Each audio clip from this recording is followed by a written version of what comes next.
Berita selanjutnya, Vespa Matic, Vespa model terbaru. Punya impian membeli Vespa Matic? Berikut ini harga update Vespa Matic di akhir tahun 2021. Motor Vespa tentu sudah tidak asing lagi bagi masyarakat Indonesia. Pasalnya, brand skuter dari Italia ini sudah sangat ikonik dari zaman dahulu.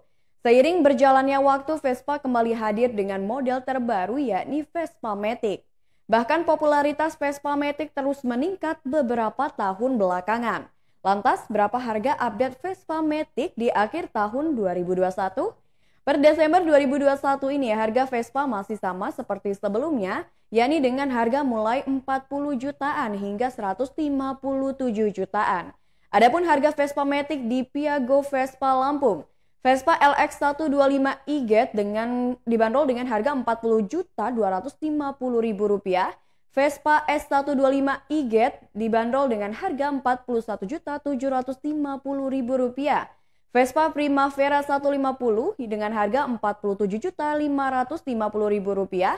Vespa Primavera S150 dengan harga Rp50.050.000. Vespa Sprint 150 dengan harga Rp50.550.000. Vespa Sprint S150 dengan harga Rp53.050.000. Vespa GTS Super 150 dengan harga Rp64.550.000.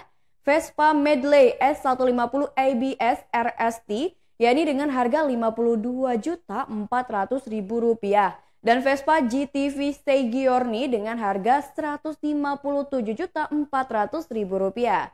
Adapun lokasi Piaggio Vespa Lampung berada di Jalan Teguh Umar, Kedaton, Bandar Lampung. Itulah harga Vespa Matic di akhir tahun 2021, harga dapat berubah sewaktu-waktu.